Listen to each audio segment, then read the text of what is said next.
আজকে আমার আলোচনার বিষয় মাত্র ২টি পজিশন দ্রুত বীর্যপাত ঠেকাতে পারে। দেশের এবং প্রবাসের ভাই বোনদের প্রতি সালাম। আসসালামু আলাইকুম।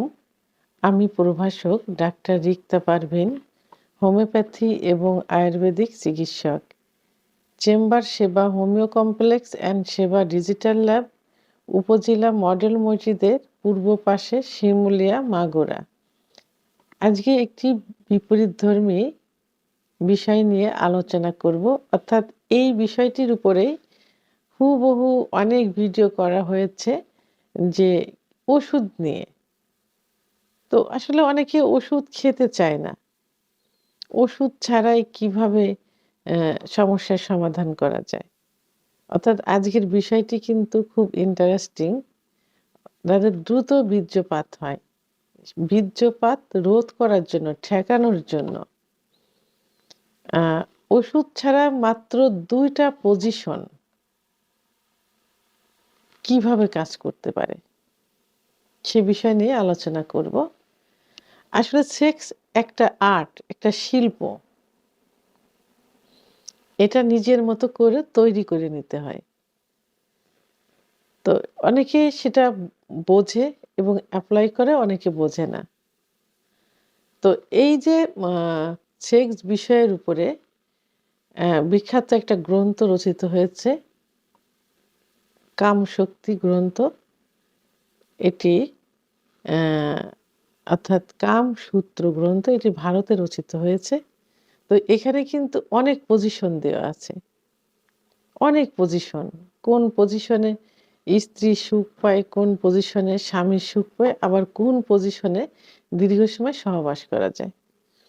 তো আজকে আমি মাত্র দুটি পজিশনের কথা বলবো, যে ২টা পজিশন অ্যাপ্লাই করলে দীর্ঘ সময় সহবাসে লিপ্ত থাকা যায়, সেটা কোনো ওষুধ ছাড়া, নিজস্ব কোনো শক্তি ছাড়া। কারণ সহবাস একটা শক্তির বিষয়, পর্যাপ্ত এনার্জি কিন্তু লস হয়। তো সেই ক্ষেত্রে সাধারণত একটা পজিশনই বাঙালি বেশি অ্যাপ্লাই করে থাকে, সেটা হলো, যেটা ইসলামও সাপোর্ট করে, সেটা হলো যে স্ত্রী নিচে বেডে শায়িত অবস্থায় থাকবেন আর স্বামী উপরে যৌন কার্য সম্পাদন করবেন উপর থেকে। তো এইটা যদি বিপরীতভাবে করা যায়, অর্থাৎ স্বামী নিচেই থাকবেন, বেডে থাকবেন, উপরে স্ত্রী যৌনিকার্য সহবাস করবেন। তো এই পজিশনে যদি সহবাস করা যায়, তাহলে দীর্ঘ সময় কিন্তু সহবাসে লিপ্ত থাকা যায়। কারণ এটাতে স্ত্রীর এনার্জি লস হয়, পুরুষের কিন্তু ওইভাবে এনার্জিটা লস হয় না। যখন এনার্জি লস হয়, তখন স্ত্রী কিন্তু কি হয়, নিস্তেজ হয়ে যায় এবং তার দ্রুত বীর্যপাত হয়ে যায়। স্বামীর কিন্তু বীর্যপাত হতে চায় না, সময় লাগে। তবে এই যে পজিশন, উপরের থেকে স্ত্রী সহবাসে লিপ্ত থাকবেন, এর কিছু টেকনিক আছে।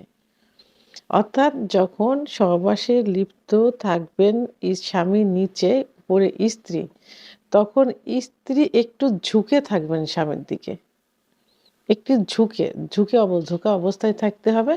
এখানে তার মুখ, স্ত্রীর মুখ স্বামীর মুখের সামনাসামনি থাকবে, একদম ঝুঁকে। আর স্বামীর কি থাকবে, স্বামীর মাথার নিচে ২টা বালিশ থাকলে সব থেকে ভালো হয়, যাতে মাথাটা একটু উঁচু অবস্থায় থাকে।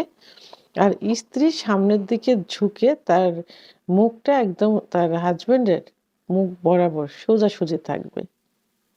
আরেকটা হলো যে স্ত্রীর যে ব্রেস্ট, মানে স্তন, স্বামীর একদম ঝুঁকা অবস্থায় থাকতে হবে, মুখ বরাবর থাকতে হবে। এই পজিশনে যদি সহবাস করা যায়, তাহলে দীর্ঘ সময় সহবাসে লিপ্ত থাকা যায়। তাহলে এটা গেল একটা পজিশন। আরেকটা পজিশন,